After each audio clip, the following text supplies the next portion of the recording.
अपने ही घर में सिंधिया को मिल रही है बीजेपी में चुनौती। सिंधिया समर्थकों के सामने अड़े पुराने भाजपाई।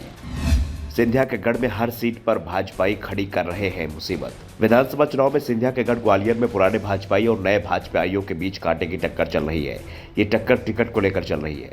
दरअसल ग्वालियर लोकसभा सीट में 8 विधानसभाएं आती हैं, जिसमें से 7 पर टिकट के लिए टक्कर सिंधिया समर्थक और पुराने भाजपाइयों के बीच चल रही है। ग्वालियर संसदीय सीट में ग्वालियर, ग्वालियर ग्रामीण, ग्वालियर पूर्व, ग्वालियर दक्षिण, भांडेर, भितरवार, करैरा और पोहरी की सीट आती है। इसमें से ग्वालियर दक्षिण की सीट कांग्रेस के कब्जे में है। 2018 में इस सीट से कांग्रेस के प्रवीण पाठक जीते थे और जब सिंधिया ने बगावत की तो प्रवीण पाठक उनके साथ नहीं गए, वो कांग्रेस में ही रहे।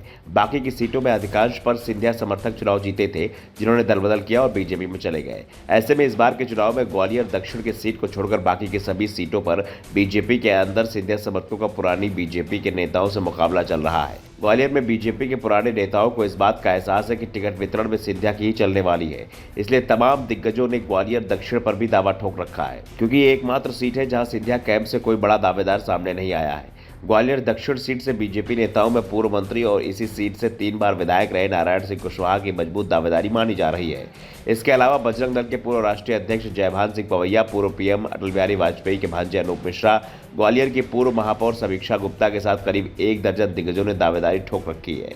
बाकी सीटों पर मुकाबला सिंधिया समर्थक और बीजेपी के पुराने दिग्गजों के बीच दिखाई दे रहा है।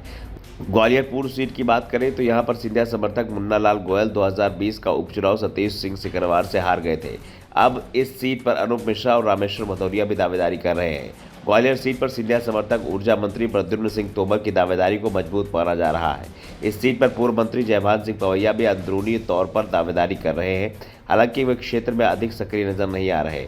तोमर ने साल 2020 के उपचुनाव में कांग्रेस के सुनील शर्मा को 33,123 वोट से हराया था। इससे पहले 2018 के विधानसभा चुनाव में तोमर ने कांग्रेस के टिकट पर जयभान सिंह को हराया था। दूसरी ओर डबरा सीट पर पूर्व मंत्री इमरती देवी को टिकट मिलना लगभग तय माना जा रहा है। वो यहां से 2008 से लगातार कांग्रेस के टिकट पर चुनाव जीत रही थी, लेकिन सिंधिया के साथ इस्तीफा देकर बीजेपी में जाने के बाद 2020 का उपचुनाव कांग्रेस के सुरेश राजे से 7,633 वोट से चुनाव हार गई थी।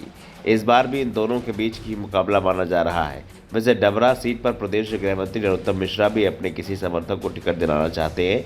2008 से पहले नरोत्तम इस सीट से चुनाव लड़ते रहे हैं, जबकि भांडेर सीट पर सिंधिया समर्थक विधायक रक्षा संतराम सिरोनिया ने 2020 के उपचुनाव में कांग्रेस के फूल सिंह बरैया को महज 161 वोट से हराया था। रक्षा इस बार भी टिकट की दावेदारी कर रही हैं और उनका दावा मजबूत भी माना जा रहा है, लेकिन इस सीट पर पूर्व विधायक घनश्याम पिरोनिया भी सक्रिय हैं और वो भी टिकट को लेकर दावेदारी पर अड़े हुए हैं। इसी तरह से ग्वालियर संसदीय सीट में आने वाली शिवपुरी करैरा विधानसभा सीट पर भी सिंधिया समर्थक जसवंत जाटो दावेदारी कर रहे हैं।